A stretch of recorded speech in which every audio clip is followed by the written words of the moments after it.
Imagine the most powerful superhero in your universe dropped into the most brutal galaxy ever conceived. No cameras, no handlers, no rules. What happens when a narcissistic god meets a universe that kills gods for breakfast? This is that story. The sky above Hive City Volantis burned the color of infected flesh. Commander Draven of the 88th Cadian had seen 3 wars across 2 decades, and he knew that color meant one thing. Warp storm. Close. Too close. Sir, reality index collapsing in grid 7-7 Alpha, Sergeant Kane reported, blood streaming from his nose. The veil is tearing. 3 kilometers out, the air twisted, colors that had no name bled across the sky. Then reality split open like a wound, 40 meters wide, edges crackling with impossible energy. Through the breach, Draven caught glimpses of towers that touched skies too blue to be real. A world that knew no war. Through that wound came a man, floating, no jump pack, no grav chute, just hovering there like gravity was optional. He wore blue and red with a cape that somehow remained pristine. An eagle stretched across his chest in gold, his eyes glowed crimson. Draven grabbed his Vox. All batteries target the anomaly. Fire on my mark. 20 las cannons painted the floating man in targeting beams. The figure noticed, spread his arms as if welcoming them, and smiled. Fire. The wall erupted in thunder. 20 las cannons fired simultaneously, beams hot enough to vaporize tanks converging on target. Heavy bolter rounds filled the air between. The sound was apocalyptic. The beams splashed across his chest like water against stone. Bolt rounds exploded against his body, smoke and fire obscuring him completely. When it cleared, he was still floating. His suit was damaged, but the man underneath was untouched. He looked down at his torn costume, then at the Imperial fortifications. "Did you just shoot me?" His voice carried across 3 kilometers with perfect clarity. "You actually just shot me." Then the real shooting began. The Earthshaker artillery fired next. 6 massive cannons lobbing shells that screamed through the air at hypersonic speeds. Homelander watched them approach, impressed by the velocity. Then he simply moved, vanishing from the targeting zone. The shells detonated on empty air, creating a fireball 300 meters across. Before the smoke cleared, Homelander appeared directly above the artillery battery, hovering at 50 meters. "Those were actually fast," he said, then dropped. He hit the lead cannon like a meteor, grabbed its barrel with both hands, and tore it clean off. The severed barrel flew through the air and crushed a Chimera transport 200 meters away. The gun crew could only stare. "Where the hell am I?" Homelander's voice carried across the battlefield. "Where's Vought? Why does everyone look like extras from some dystopian movie?" An artillery officer fired his last pistol. The shot splashed harmlessly against Homelander's chest. "Really?" Homelander grabbed the man by the throat. "You saw the big guns fail and thought your flashlight would work." Commander Draven made his decision. Lehman Russ Squadron, engage now, plasma weapons authorized. 6 battle tanks, each weighing 60 tons, rumbled into position. Their plasma cannons swiveled toward the target. "Now we're talking," Homelander said, dropping the officer. "Real armor." The lead tank fired. Superheated plasma screamed toward him at over 2,000 meters per second. Homelander dodged, the round detonating behind him and vaporizing 3 artillery pieces. Temperature exceeded 6,000 degrees, turning metal to liquid and flesh to ash. The remaining tanks opened fire simultaneously. Plasma rounds and battle shells filled the air. Homelander flowed between them with supernatural speed, but one plasma bolt clipped his shoulder. Pain. Real, genuine pain. He looked down at the burn on his shoulder. His skin was red and blistered beneath the shredded costume. Minor damage, like a bad sunburn, but actual damage nonetheless. His expression went cold. The playful arrogance vanished, replaced by something terrible. "You hurt me," he said quietly. "Nobody hurts me." His eyes ignited. Not a faint glow but burning brilliance that made the air shimmer. Commander Draven, watching from 3 kilometers away, recognized what was coming. "Everyone down now." Twin beams of thermal energy lanced out, each one matching a lascannon's output but sustained, continuous. Homelander turned his head slowly, sweeping the beams across the battlefield like a cutting torch. The lead Lehman Russ exploded when the beams punched through its armor and reached the plasma core. The detonation created a mushroom cloud 200 meters high. Homelander didn't stop. He carved through the remaining tanks methodically. Armor liquefied. Ammunition cooked off. Men died screaming. When the beams finally cut out, a crater 15 meters deep marked where 6 battle tanks had stood. At the bottom, slag bubbled and popped, all that remained of ceramite, steel, and human bodies. Homelander landed at the crater's edge, suit in tatters, skin underneath already healed. Perfect. Unmarked. "I'm a god," he said to the burning wasteland, "and you dare attack me." In his bunker, Magos Kellyan watched his cogitator arrays explode, trying to calculate the impossible energy output. By the Omnissiah, he exceeds Titan-class weapons. This violates every law. Draven ordered full retreat. All units fall back. Get me astropathic link to Battlefleet Tempestus. Threat level Omega. Recommend immediate planetary quarantine. Homelander stood amid the destruction, looking at his steady hands. No guilt, no consequences.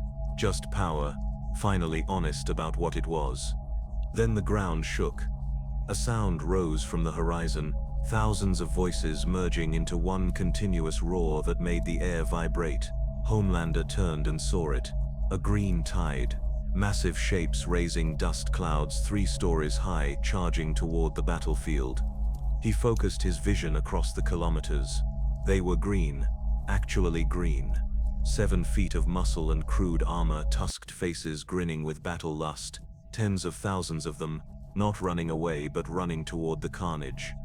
"Are those orcs?" Homelander said. "Actual fantasy orcs." The largest one led the charge. 12 feet tall, wrapped in enough scrap metal to build a vehicle, wielding a mechanical claw crackling with energy. It was roaring something that sounded like Wag AA. Homelander felt something he hadn't experienced in years. Not since Vought first tested his limits. Before invulnerability made everything boring. Excitement. "Finally," he said, genuine smile spreading across his face. "Something that might actually make me work for it." He rose into the air as the horde closed to 3 kilometers, cracked his knuckles, rolled his shoulders. Then he accelerated to supersonic speed and dove toward them like a missile made flesh. The sonic boom shattered every remaining window in the Hive City. The shockwave knocked retreating Imperial soldiers to the ground. In orbit, an astropath's final message burned across the stars before his brain liquefied from the strain. Unknown entity. Power level incalculable. Recommend fleet intervention. Emperor preserve us all. Homelander hit the Ork front line at 900 kilometers per hour. The impact shockwave rippled outward. The first 3 Orks disintegrated, their bodies unable to process the kinetic energy. Flesh and crude armor exploded in a green mist that painted their companions. He grabbed an Ork boy by the skull mid-flight, his momentum carrying them through 6 more greenskins. The Ork in his hand was still alive somehow, thick skull not quite crushed. "Big," it grunted. Homelander squeezed. The skull collapsed. He dropped it and looked around. The horde barely paused. The brutality excited them. More charged forward, roaring that same word over and over. "Weds AEHA." A 6-foot crude axe swung at his head. Homelander caught it one-handed. The 8-foot Orca wielding it pulled back with car-flipping force. The weapon didn't budge. "My turn," Homelander yanked hard. The Orc flew forward into his fist. The punch caved its chest inward, ribs exploding. Green blood sprayed everywhere. He looked at the blood, then at hundreds more Orcs surrounding him. These things bled when you hit them. They didn't cry about consequences, they just fought harder. His eyes ignited. Twin heat beams carved through the mob, turning flesh to charred meat. He swept methodically, cutting through crude vehicles and bodies alike. A troc exploded, Orcs flying in all directions. But they kept coming. Death didn't scare them. Nothing did. They existed only to fight. A deaf dread charged through wreckage, its power claw snapping. Homelander punched through its torso and ripped out the pilot. The Ork was more metal than flesh, tubes keeping it alive. It was still grinning. "You're all insane," Homelander said, smiling despite himself. The ground shook. The Orks backed up, creating a circle. They chanted a name. "Scragga Killer! Scragga Killer!" The battle wagon that appeared was a mobile fortress of scrap and stolen Imperial parts. On top stood something that made other Orks look small. Warboss Scragga, 12 feet of muscle in red mega armor decorated with skulls. His right arm was a refrigerator-sized power claw crackling with energy. His left held a slugger that looked more like artillery. His scarred face showed intelligence. Cunning. This was a survivor. The Warboss stared down at Homelander. Neither moved. "Oh ya shiny git. Warboss Scragkiller gonna crump. Ya good. Ya killed me boys. Dat makes ya strong. Gonna enjoy dis." Homelander tilted his head. "I don't understand half those words. But you're challenging me. Cute." Scragkiller fired his slugger. Soda-sized rounds moving supersonic. Homelander let them hit. They bounced off harmlessly. "Shooting doesn't work," Homelander said. "Haven't you learned that yet?" The Warboss grinned, dropped his gun, and jumped. 12 feet of armored Ork descended like a building. Impact cratered ground, but Homelander had moved, hovering above. "Fast," Scragkiller grunted. "Good. Makes fight better." He charged with shocking speed for something so massive. His power claw swung wide, energy field distorting air. Homelander dodged, almost. The energy field edge caught his shoulder. Pain. Real pain. He looked down and saw it. Blood. His blood. A shallow cut bleeding freely. The Warboss had hurt him. Actually hurt him.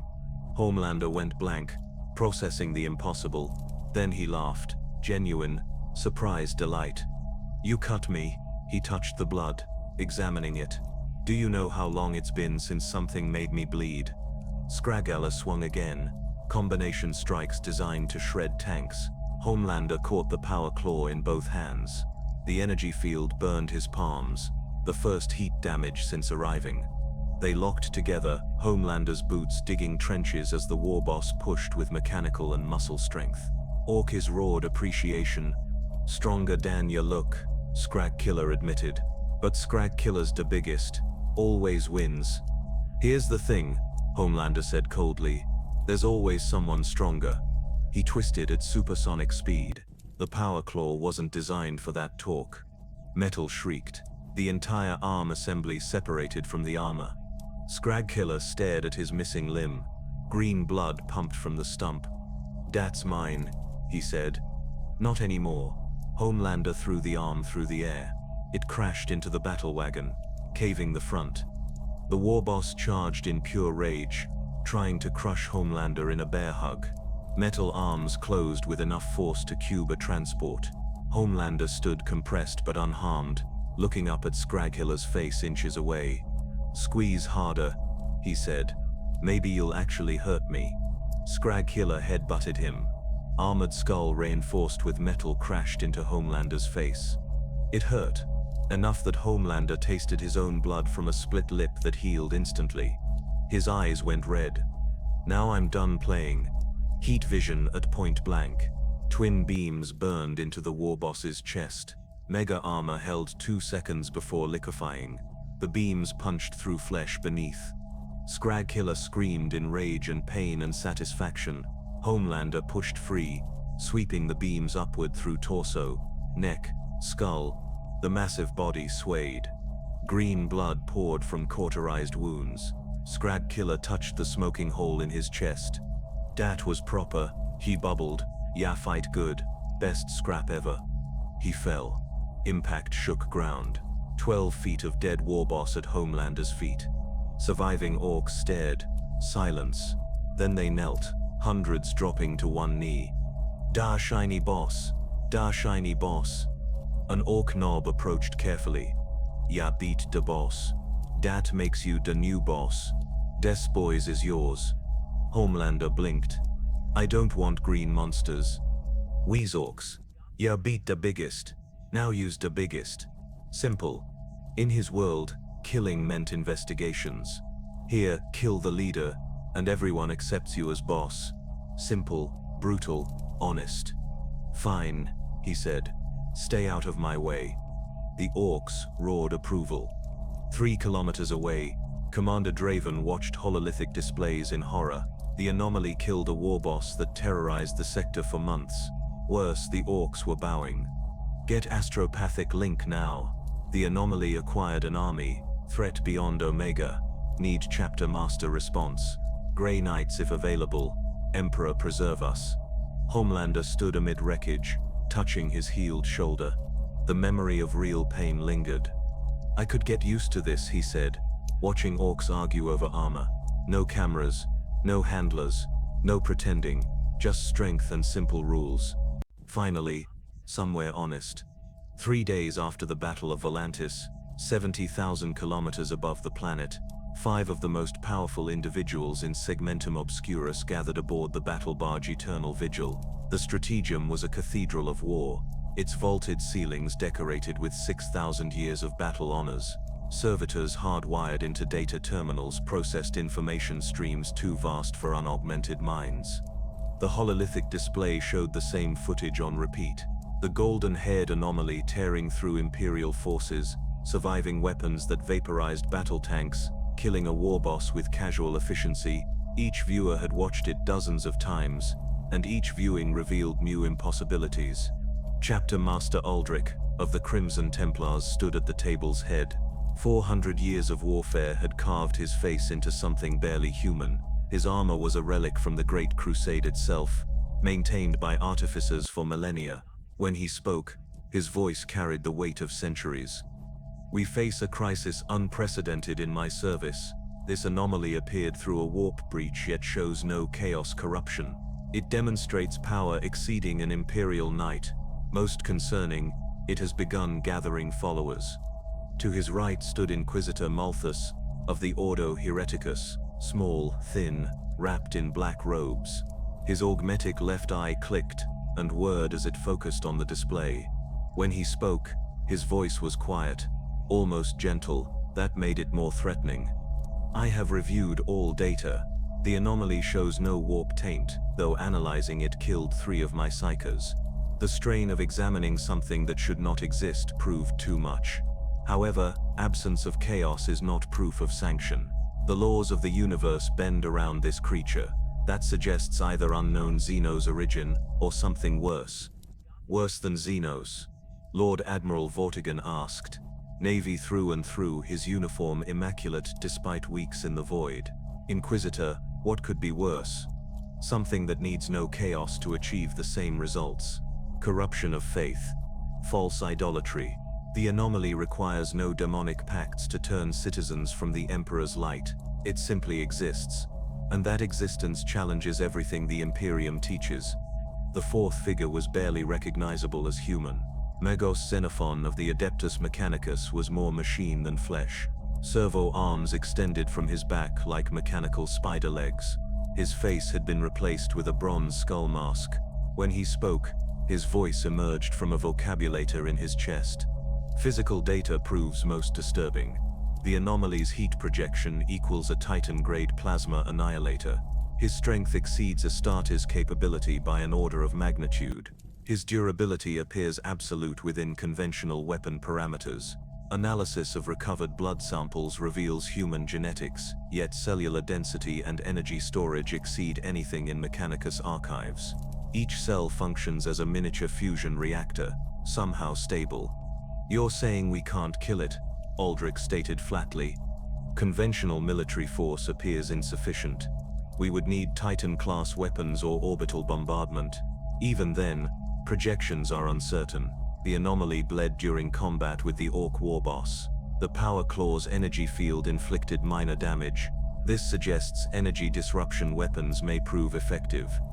The 5th member spoke. Canoness Severina of the Order of the Sacred Rose stood in full power armor, white and red ceramite, polished to mirror shine.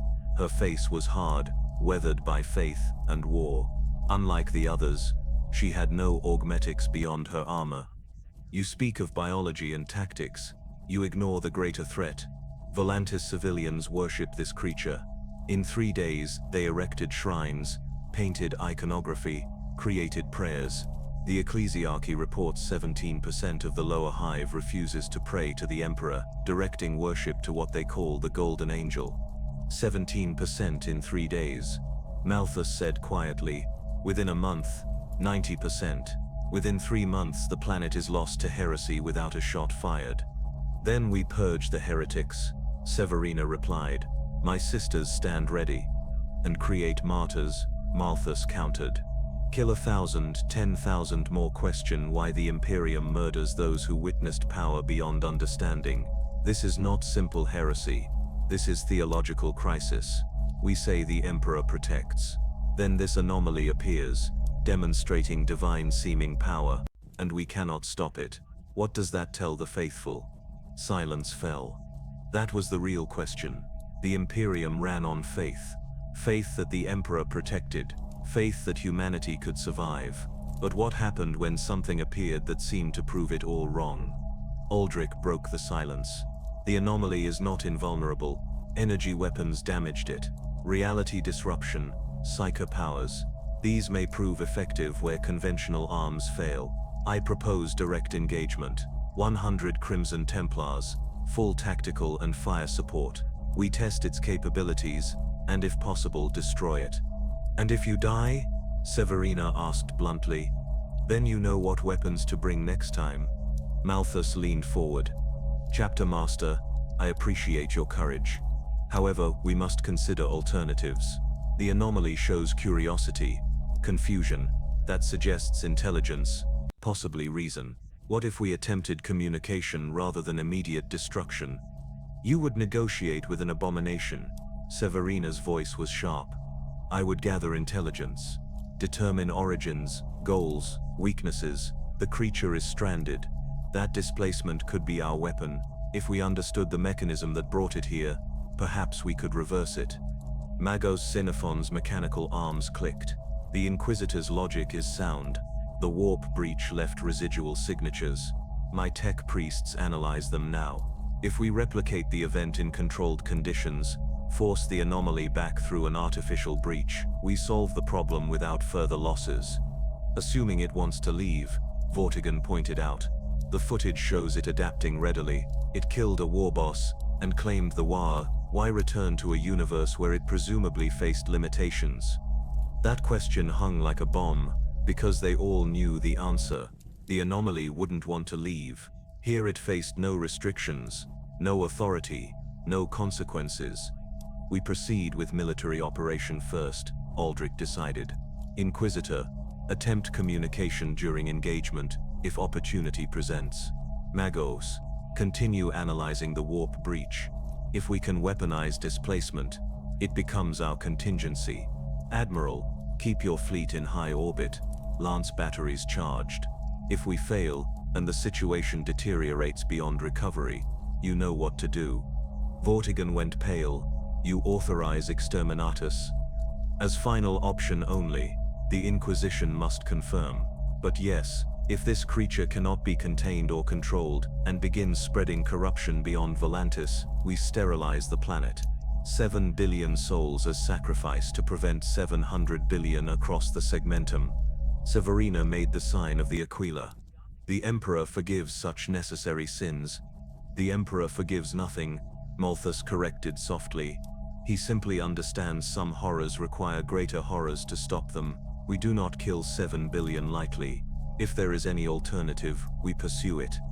Agreed, Aldrich said. We deploy within 6 hours. This is the war we were created for. Impossible threats.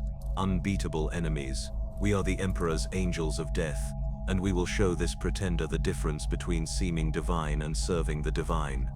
As the meeting dispersed, Malthus lingered, watching the hololithic loop. The golden-haired man standing victorious, his face showing satisfaction. Not of duty performed, but of doing exactly what he wanted without consequence. You're not a daemon, Malthus whispered. Not Xenos, not mutant. You're something worse. What we would become if we abandoned the Emperor's light. Power without purpose, strength without duty, the ultimate corruption, not of soul but of self. His augmetic eye recorded everything for Inquisition archives. Whatever happened next, this moment needed documentation. Down on Volantis, Homelander sat on the stolen throne, holding a piece of crushed bread a child had offered. Above, the fleet assembled. Below, citizens worshipped, and he was caught between enjoying his freedom and realizing he didn't understand the consequences. 43 days until the Imperium burned the world. 43 days to decide if he cared enough to actually protect the people who believed in him. The clock was ticking. The Thunderhawk gunships descended through Volantis's polluted atmosphere like falling angels, engines screaming hymns of war. Each craft carried 20 tons of ceramite armored death. The Crimson Templars, sons of Dawn, inheritors of a genetic legacy stretching back to the Emperor himself. Chapter Master Aldrich stood in the lead Thunderhawk's deployment bay, mag locked to the deck. Around him, his brothers performed final weapons checks with ritualistic precision. Brother Sergeant Valen led first squad, his bolt pistol inscribed with battle names. Brother Captain Theron commanded assault elements, jump pack freshly blessed. Chaplain Mortius recited litanies of hate that the entire company joined. Brothers, Aldrich spoke over the Vox network. We face an enemy unlike any in our chapter's history. This creature has killed guardsmen, corrupted citizens, claimed dominion over the Emperor's territory. Today we reminded that humanity bows to one throne only, the Golden Throne of Terror, not some pretender in stolen gold. The Astartes responded with a war cry that shook the hull. Hundreds of voices merged into one sound, faith and fury made audible. Homelander heard them coming from 3 kilometers away. He stepped onto the palace balcony, looking up at 5 Thunderhawks descending in combat formation, larger than previous aircraft, purpose-built for war. More tin soldiers, he muttered. The Thunderhawks didn't land. They hovered at 30 meters, assault ramps dropping, drop pods ejected first, streaking down like meteors. They cratered the plaza, each releasing 5 Astartes in full battle plate. 40 Space Marines deployed in 10 seconds, forming perfect defensive perimeter. Then jump pack Marines dropped from hovering gunships. Brother Captain Theron leading, they fell in controlled descent, packs firing at the last second. 20 more Astartes hit ground with chainswords revving. Aldrich deployed last on Grav Chute. He touched down center formation, surrounded by 100 of the Imperium's finest, all facing one man on a balcony in tattered costume. In the name of the God Emperor of mankind, Aldrich's voice boomed, amplified by armor vox. You are commanded to surrender for judgment. Kneel, disarm, submit to Imperial authority, refuse, and face the Emperor's wrath made manifest. Homelander tilted his head, then started laughing, genuine amusement mixed with disbelief. Let me get this straight. You watched what I did to your army, saw the footage, know I walked through everything, and your plan is 100 guys in armor, expecting me to surrender. We are not men in armor, Aldrich replied. We are Adeptus Astartes, the Emperor's angels of death. We have broken empires and slain gods. Your power pales before 10,000 years of unbroken victory. This is your final chance. Kneel. Yeah, I'm gonna pass.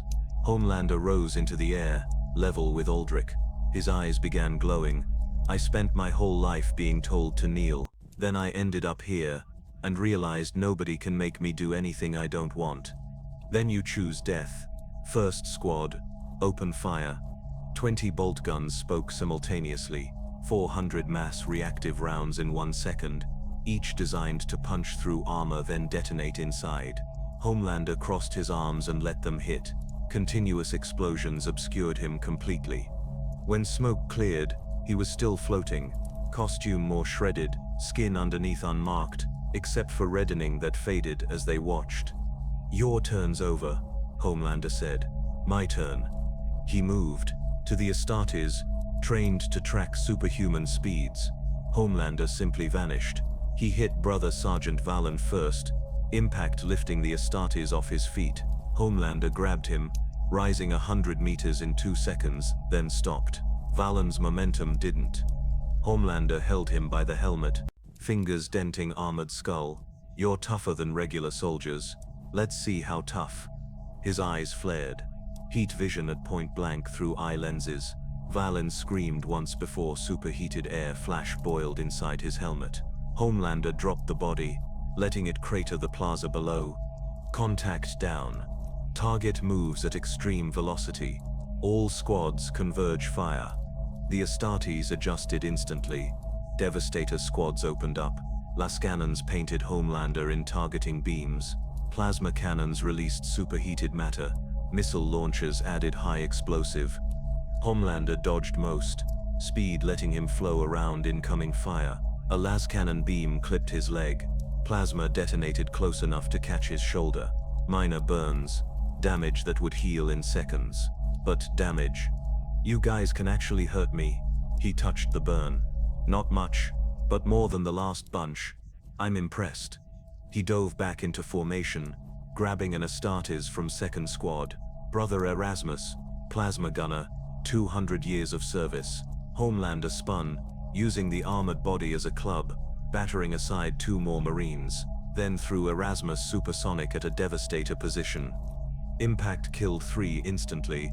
Erasmus's plasma gun detonated, superheated matter consuming him and everyone within 5 meters. Shockwave knocked down 6 more. Brother Captain Theron saw his opening. While Homelander focused on devastators, Theron activated his jump pack and rocketed upward. His power sword, blessed before battle, ignited with blue-white energy. He swung with all his armor and enhancement provided, aiming for Homelander's neck. The power sword connected. Energy fields designed to disrupt molecular bonds cut into Homelander's skin. Blood sprayed. Actual arterial spray. For the first time since arriving, Homelander felt real pain that couldn't be ignored. He spun faster than Theron could track, grabbed the Astartes by the jump pack. "You actually cut me. Nobody cuts me. Nobody." He flew straight up, accelerating past sound barrier. Theron's armor registered altitude warnings. 3 kilometers. 5. 10. Sky darkened from polluted orange to orbital black. Frost formed on armor as temperature plummeted past -50. Homelander stopped and looked down at the city below. From this height, it looked almost beautiful. "From up here," Homelander said, "you're all just insects." He threw Theron down.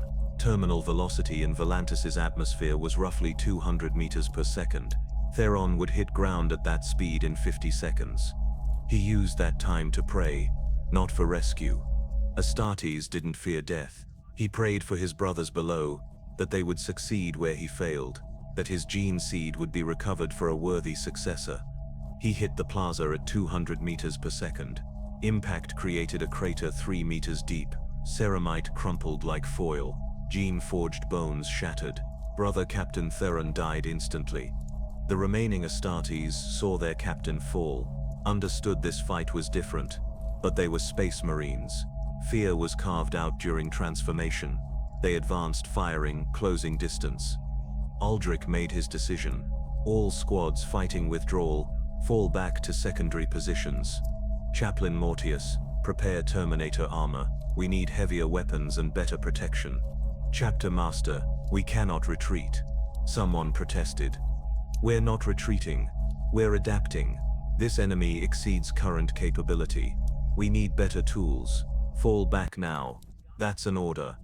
The Astartes began tactical withdrawal, squads covering each other, maintaining fire discipline. Homelander led them, not from mercy, but because he was done with the warm-up. His neck had healed completely. The cut from Theron's sword nothing but memory, but the pain lingered. These armored soldiers were different, dangerous, worth remembering. Aldrich retreated last, armor scorched from covering his brothers. He'd lost 32 Astartes in 10 minutes. 32 Sons of Dawn, decades of training, centuries of experience, irreplaceable genetic legacy, and they'd accomplished nothing except confirming his fear. Conventional military force wasn't enough. In the Thunderhawk flying toward upper hive spires where his Terminator armor waited, Aldrich opened a Vox channel to orbit. Lord Admiral Vortigern, This is Chapter Master Aldrich. The anomaly destroyed 1/3 of my strike force. Conventional Astartes tactics prove insufficient. I'm deploying in Terminator plate with heavy weapons. If I fail to report within 2 hours, assume total loss and proceed with orbital bombardment protocols. Vortigern's voice crackled back. Chapter Master, perhaps we should attempt communication. Diplomacy requires both parties want to talk. This creature doesn't want to talk. It wants to prove it's stronger than everything we throw at it. And so far it's succeeding, but I have one more card to play before we resort to exterminatus. He cut the channel and looked at surviving brothers. Chaplain Mortius stood nearby, skull helm reflecting emergency lights. The Terminator armor is ready, blessed, anointed, prepared for battle against the greatest threats. If this creature can be defeated by Imperial might, that armor will be our weapon. And if it can't, someone asked. Then we die with honor. Aldrich replied simply, as we were always meant to, but we die knowing we gave the Imperium information it needs. Every second we fight, every wound we inflict, every tactic we attempt, all of it is data for those who come after. On the palace balcony, Homelander watched them go, feeling something unexpected. Respect, not for their strength, he was vastly superior there, but for their courage, for advancing when they knew they'd lose, for dying without begging. Toy soldiers with real courage, he said quietly. Didn't think I'd find that here. He didn't know servo skulls recorded everything, that the Inquisition now had complete footage of his fighting style, vulnerabilities, power limits. That Magos Xenophon was already analyzing data, calculating strategies, designing countermeasures. Homelander had won the battle, but he'd just given the Imperium exactly what it needed to win the war. Information. 2 weeks passed. Homelander sat on the planetary governor's throne, watching his accidental kingdom grow stranger by the day. The orcs had settled into lower hive levels, fighting each other instead of civilians after he'd demonstrated what disobedience meant. But it was the humans that disturbed him. They came bringing offerings he didn't want. Food, weapons, handmade art depicting him as an avenging angel. The iconography spread like disease. His image painted on walls, crude statues in plazas, prayer services in his name. Picked recordings spread faster than the Adeptus Mechanicus could scrub them. Refugees carried stories to neighboring worlds. Reports circulated through Imperial bureaucracy. Dangerous reports, the kind that ended with planets erased from records. The Sisters of Battle arrived on the 15th day. Homelander heard synchronized footsteps and voices raised in hymns. He walked to the balcony, looked down at 50 women in white and red power armor marching in perfect formation. The leader removed her helmet, maybe 40, face carved by faith and violence into something hard as ceramite. Canoness Severina. I am Canoness Severina of the Order of the Sacred Rose. You have corrupted the faithful, spread false doctrine, claimed divinity belonging to him alone. I offer one chance to recant, kneel, beg forgiveness, refuse, and we purify you with holy fire. Homelander floated down, landing 20 meters from her. You saw what happened to the Space Marines and figured you'd do better because you pray harder. We do not expect to do better. We expect to die in the Emperor's service, but perhaps our sacrifice will show corrupted citizens the price of false worship. Something about that bothered him.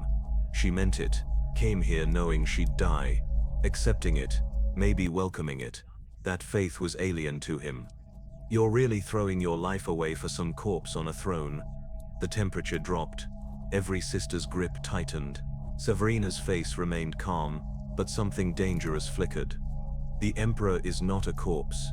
He is eternal, the light guiding humanity through 10,000 years of darkness. You are darkness that must be burned away. Then burn me. 50 bolters fired as one, disciplined 3-round bursts, 500 rounds in 10 seconds.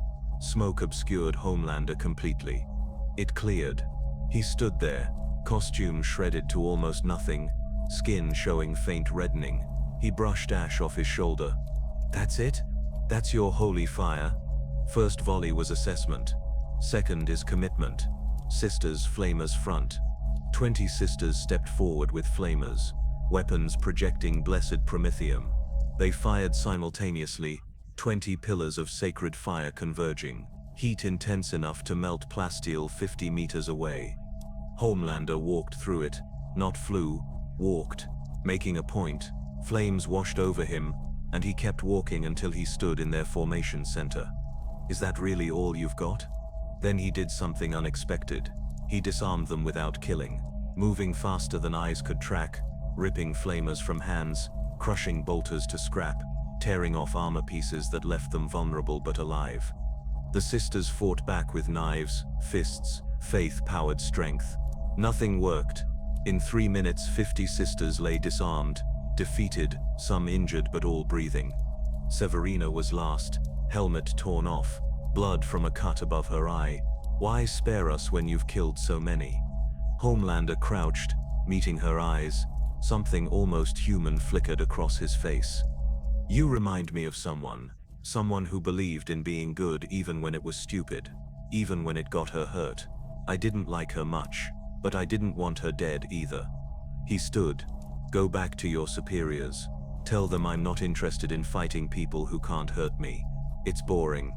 Tell them to send something that can make me work for it, or leave me alone. He flew back, leaving 50 confused sisters processing mercy from something they'd come to destroy.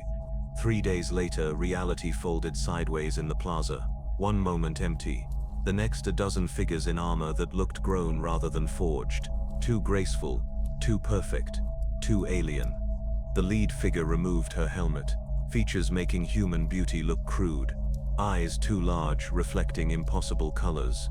Farseer Eldanesh of Craftworld Ulthwi. Mon Ki anomaly. You do not belong in this reality. I have walked fate's skein, seen threads that brought you here. You are a knot that should not exist. Homelander crossed his arms. If you're here to fight, get in line. If you're here to lecture about not belonging, I've heard it. I am here to offer what the Imperium cannot. A way home. That got his attention. You can send me back. The webway spans dimensions. Your universe and this one briefly touched. A cosmic accident. But accidents leave echoes. Give me 3 solar months to prepare the ritual, and I can tear open that barrier. You can return to your origin. Homelander was quiet. Return to Earth. Return to Vought and Ashley and board meetings and pretending every threat was dangerous. Return to holding back constantly. Why help me? Stability. Your presence accelerates catastrophe I have foreseen. The Imperium will escalate. Deploy world-cracking weapons. Billions die. In that chaos, darker things emerge. Threats endangering Eldar and Mon Ki alike. Removing you removes the catalyst. So you're being practical, not nice. We are Eldar, always practical. Survival for a dying race demands it. Homelander walked past, studying the other Eldar. They watched him like a dangerous animal, ready but not aggressive. Here's the thing. Back home, I was strongest but had to pretend otherwise. Had to follow rules from people who couldn't enforce them. Had to care about approval ratings. Here, I don't pretend. Here, I'm exactly what I am. Why would I go back to that cage? You choose damnation over salvation. Then consider this. The Imperium will burn this world in 43 days. She gestured. A vision appeared. Volantis from orbit, then light. Lance strikes from fleet. Atmosphere igniting. Surface burning. Everything dying. I have seen this future. Fire from sky. 7 billion deaths. And you, standing in ashes, understanding that power without wisdom is weakness. That strength means nothing when there's nothing left worth ruling. The vision faded. Homelander stared, jaw tight. You're bluffing. They wouldn't kill 7 billion just for me. The Imperium has survived 10,000 years through willingness to sacrifice anything. 7 billion on one planet mean nothing against trillions. They will burn this world without hesitation and fabricate records claiming Ork invasion. Nobody will remember the truth. Then I'll leave. Go to another planet. They control millions of worlds, billions of ships, weapons that render systems uninhabitable. You are one being. They are an empire spanning the galaxy. Eventually they corner you, trap you, kill you through attrition. This is not Earth. This is a universe where your power level is unusual but not unprecedented, and everything unprecedented gets categorized, understood, destroyed. She watched him process this. Consider my offer. 3 months. Time to reconsider. Decide what you truly want. Power over ashes, or power over something worth ruling. Once the Imperium deploys Exterminatus, no choice remains, only ashes. The Eldar vanished. Homelander stood alone, suddenly looking less certain. The next week changed him. He interrogated captured soldiers, learning about the Imperium's size. 1 million worlds, quadrillions of humans, military forces making Earth's arsenals look like toys, weapons ranging from conventional to reality-breaking. The realization hit gradually. He wasn't apex predator anymore. He'd gone from strongest in his universe to a dangerous anomaly in a universe full of things that killed anomalies professionally. That should have terrified him. Instead, it made him furious. Because fury was familiar. Fury meant he didn't have to face the possibility he'd celebrated freedom too early. The cult kept growing, more citizens daily, bringing offerings, asking blessings, treating him like the god they needed. Homelander accepted it because he didn't know what else to do. Then one evening, a child approached, maybe 8 years old, skinny, malnourished, carrying something wrapped in cloth. She walked past Ork guards to the palace steps. "What do you want?" His voice came out harsher than intended. "My mother said you're the golden angel who saved us. I brought you something." She unwrapped the cloth. Fresh bread probably cost her family a week's rations. "Why?" "Because you protected us from the green monsters. The soldiers in ships don't care about us. They never come except to take people for armies. But you're here. My mother says even gods get hungry." Something twisted in his chest. He took the bread, not from hunger but because refusing felt wrong. "Thank you." The words felt strange. The child smiled and ran back to her mother. Homelander looked at the bread in his hand, this offering from someone with nothing. They hoped he'd protect them, believed he cared, and the Imperium was going to kill them all because of him. He crushed the bread, rage and frustration boiling over. Above aboard Eternal Vigil, Inquisitor Malthus reviewed footage. The anomaly contacted by Eldar, spared sisters, accepted offerings from civilians. Each suggested intelligence, emotional complexity, capacity for manipulation. "He's adapting," Malthus told the council. "Learning, establishing connections, but also showing restraint and confusion. Someone powerful but inexperienced with consequences." Down on Volantis, Homelander sat holding crushed bread, staring at nothing. 43 days until the world burned. 43 days to decide if he cared enough to protect people who worshipped him. The clock was ticking, and for the first time Homelander wasn't sure what the right answer was. Day 37. The sky above Volantis had gone from polluted orange to artificial twilight, blocked by thousands of ships. Chapter fleets from 3 Space Marine chapters. Titan barges, Mechanicus cruisers bristling with experimental weapons, Inquisition black ships coordinating everything. Homelander watched from his balcony. Even with enhanced vision, he couldn't count them all. Hundreds, maybe thousands. Each capable of reducing continents to glass. All aimed at him. "Boss." Grimscar the Ork Knob approached. "Da boys is worried. All dem ships gonna drop soon." "What's the plan?" "Plan is I go up there and break them." "Boss, even you can't break that many. They send more then more again. Numbers add up. Weight crushes everything eventually." The Ork was right. Homelander hated it. The attack began at dawn, no warning. Just drop pods streaking through atmosphere like meteors. Hundreds carrying 5 Space Marines each. Homelander flew to intercept, heat vision carving through pods. But for every one destroyed, 20 landed. Astartes poured out. Crimson Templars. Black Templars. Imperial fists, all establishing firing positions, turning the hive into a 3-dimensional kill zone. Then the earth shook. A Warlord-class Titan walked into view. 60 meters tall, a walking cathedral bristling with weapons, void shields shimmering. Behind it, 2 Reaver-class Titans moved in support. The Warlord's external speakers boomed. Target acquired by the Omnissiah and the Emperor. Fire. The volcano cannon fired first. A 3-meter-wide beam of superheated plasma. Homelander dodged, but it tracked him, predicting movement. It clipped his leg. White-hot agony. He looked down at charred flesh, bone visible. His healing factor kicked in but slower than usual. The energy output was astronomical. That actually hurt, he gasped. That really hurt. 3 Titans opened fire simultaneously. Plasma annihilators, laser batteries, Gatling cannons firing car-sized shells. Homelander moved through the barrage, dodging what he could, tanking what he couldn't. Each hit accumulated damage, burns across chest, lacerations on arms. Direct plasma bolt took off 2 fingers on his left hand. He screamed and dove at the nearest Reaver. The void shields flickered, absorbing kinetic energy. He punched through them eventually, started ripping into the hull.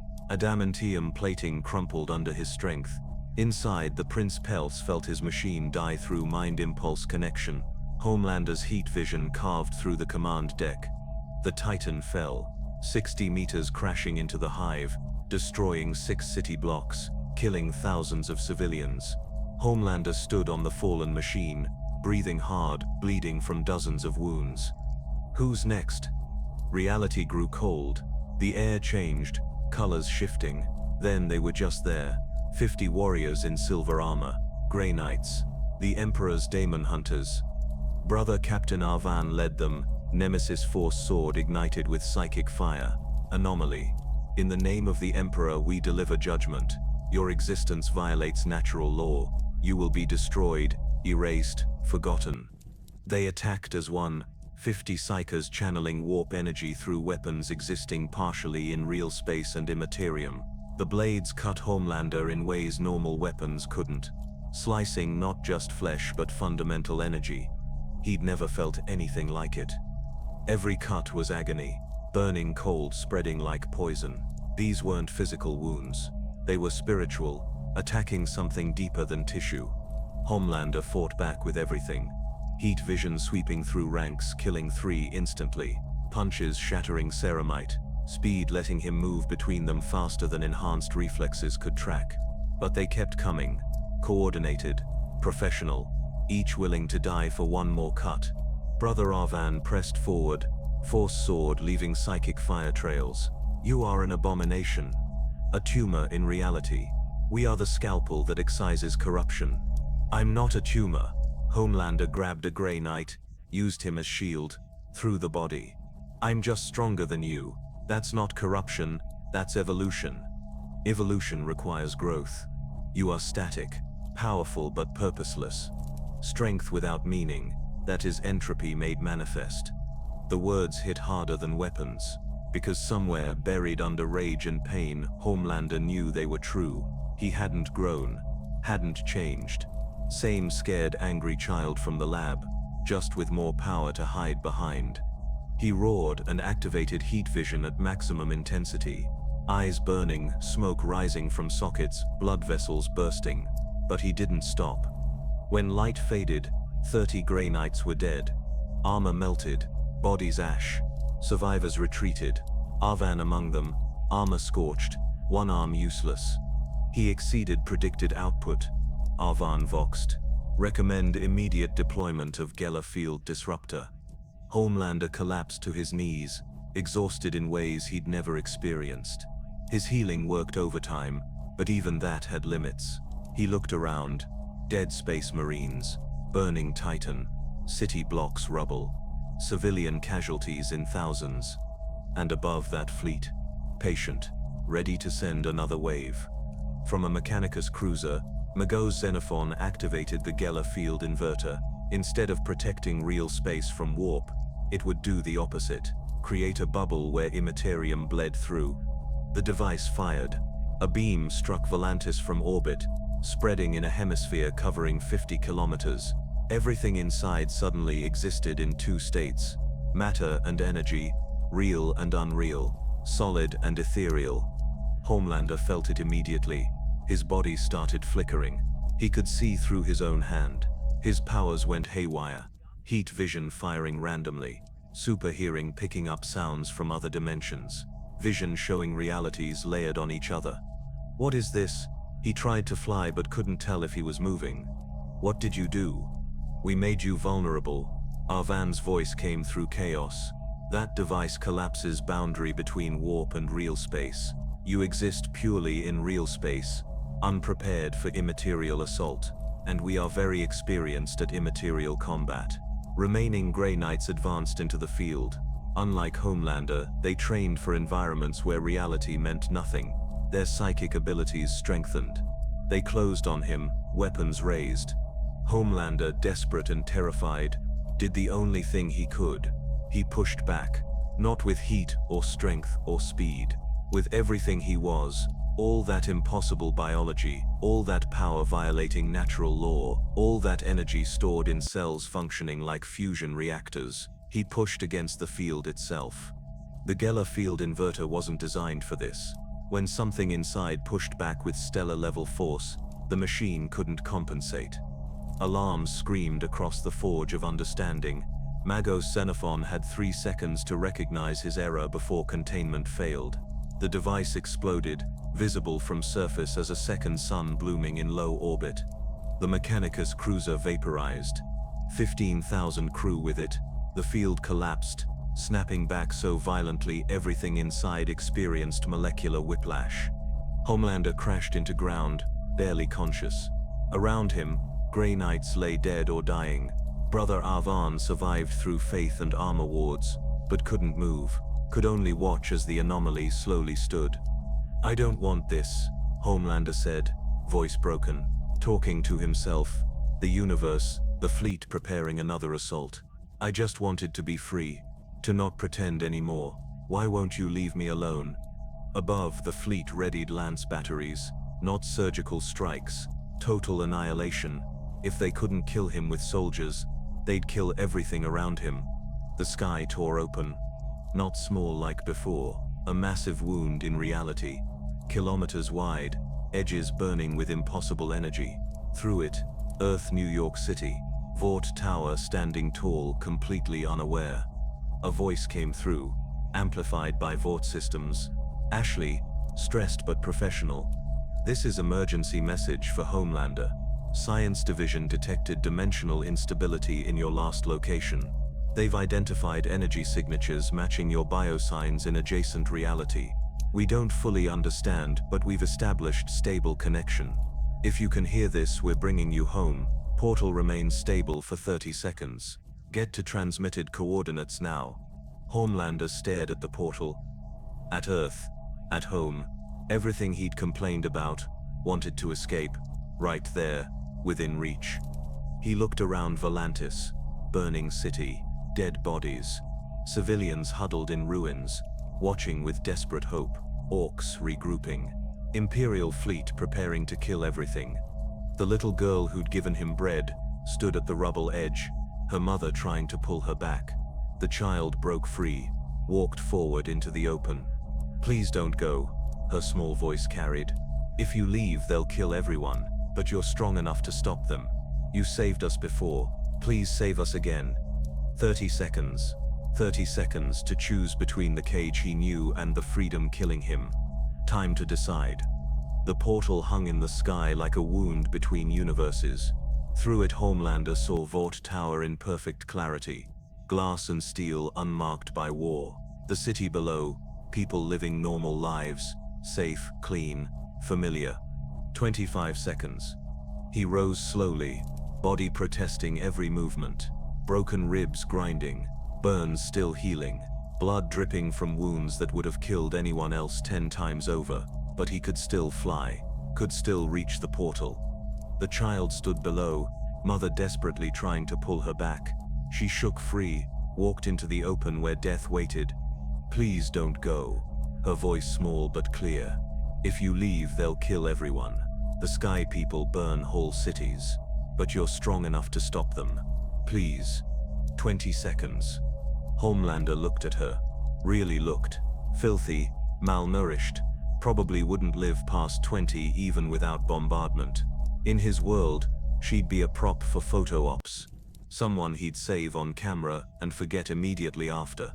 But here, no cameras, no scripts, just a scared child asking someone powerful to give a damn. Kid, his voice was rough. I'm not a hero. Back home, I pretended to be, but it was all marketing. I've hurt people, killed people. I'm probably not even a good person. I don't care about good or bad, she replied. I care about my mother, my friends, everyone who's going to die if you leave. You're all we have. 15 seconds. He looked at the portal. Through it, he could see movement. Scientists frantically working equipment. Ashley pacing, barking orders. Home, the cage he'd escaped. He remembered Earth. The adoration but also the restrictions. The power but also the handlers. Being told when to smile, what to say, who to save. Every action calculated for maximum PR impact. Being a product, not a person. Here he'd been free. Free to use his full power. Free to kill without consequences. Free to be exactly what he was without pretending. But that freedom had cost 7 billion people their lives. Or would in 6 seconds. 5 seconds. He thought about the Warboss's last words. Dat was proper, respect from an enemy who'd fought well, and died with honor. The Space Marines who'd advanced, knowing they'd lose, dying without begging. Even the sisters who'd come to purify him, willing to sacrifice for their faith. They'd all believed in something bigger than themselves, had purpose beyond power. What did he believe in? What was his purpose? 3 seconds. The portal flickered, beginning to destabilize. Ashley's voice came through, desperate now. Homelander, if you're there, you need to move now. We can't hold it much longer. 2 seconds. Homelander looked at the child one last time, at her mother behind her, at the thousands of civilians watching from ruins, at the orcs waiting for their boss to decide, at the burning city that had become his kingdom. 1 second. He turned away from the portal. I'm not going back, he said quietly. Then louder, to the fleet above. You hear me? I'm not leaving. This is my planet now. The portal collapsed behind him, with a sound like reality screaming. Through the closing gap, he heard Ashley's voice cut off mid-shout, then nothing. Just the diseased sky of Volantis and the fleet preparing to end everything. Lord Admiral Vortigern watched from orbit, face grim. He chose to stay. All ships, initiate exterminatus protocols. Authorization Omega Ultima. May the Emperor forgive us. Lance batteries charged. Cyclonic torpedoes loaded. Virus bombs armed. Homelander flew straight up. Not toward the fleet. Higher. Past the atmosphere. Into the cold black where only void and death waited. His body screamed protest, but he pushed through. 10 kilometers. 20. 50. The first cyclonic torpedo launched. He saw it coming, massive warhead designed to crack tectonic plates. He intercepted at 60 kilometers altitude, grabbed it mid-flight. The weight was incredible. The propulsion fought him, but he was stronger. He'd always been stronger. He reversed its trajectory and threw it back toward the fleet with everything he had. The torpedo streaked toward the flagship Eternal Judgment, moving faster than its crew could react. It struck the void shields. They held for 3 seconds, then failed. The warhead punched through the hull and detonated inside. The battleship, 8 kilometers long, and carrying 90,000 crew, vanished in a fireball visible from 3 star systems away. The shockwave damaged 6 nearby cruisers. The fleet went silent, stunned. Then slowly they began withdrawing, pulling back to higher orbit, recalculating. Homelander floated in the void, frost forming on his skin from the cold lungs burning from thin air. But he was alive, and he'd just destroyed an Imperial battleship. He descended back to Volantis, landing in the plaza where thousands had gathered. The child ran to him, hugged his leg. He stood there, awkward, not sure what to do. Finally, he patted her head. "You're staying?" she asked, looking up. "Yeah," he said, "I'm staying." The crowd erupted. Not worship this time. Relief, hope. Belief that maybe, just maybe, they'd survive. 3 months later, Homelander stood on the palace balcony watching the city. The Imperium had declared Volantis Perditis, lost world. They'd quarantined the system, written it off, falsified records claiming Ork invasion destroyed it. 12 assassination attempts had failed. 8 Officio Assassinorum operatives sent. 0 returned. The Inquisition monitored from distance but didn't intervene.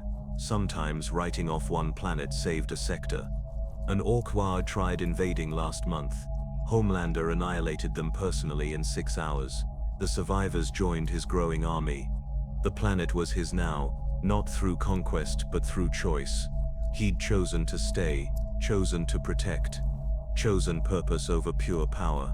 He looked at his hands, still steady, still powerful, but different somehow. In his old world he'd been the strongest thing on the planet, but had to pretend to be weaker, had to follow rules he didn't believe in, had to smile for cameras and care about ratings. Here he was free. Free to use his full power, free to kill threats without consequence, free to rule without handlers or PR departments.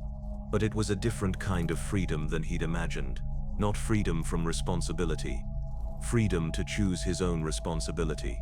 The child who'd convinced him to stay, her name was Mara, came to the palace daily now, brought offerings, told him stories about lower hive life, made him feel almost human sometimes. "Why did you stay?" she'd asked him yesterday. "You could have gone home." He'd thought about it. Really thought. Then answered honestly for maybe the first time in his life. "Because home was a cage. This is a bigger cage. But at least here, I chose the bars myself." Now standing on the balcony, watching crimson sky and ash-covered city, Homelander smiled. Not his PR smile. Not his fake charm. Something genuine. He'd become what he'd always pretended to be. Not a hero. Heroes were marketing fiction, but a protector. Someone who used power for something beyond himself. It had cost him everything. His world, his identity, any chance of returning home. But for the first time in his life, Homelander felt like he was exactly where he belonged. "I'm finally free," he said to the dying sun. And in the darkness of the 41st millennium, where there was only war, one world burned a little brighter because a monster chose to become something more.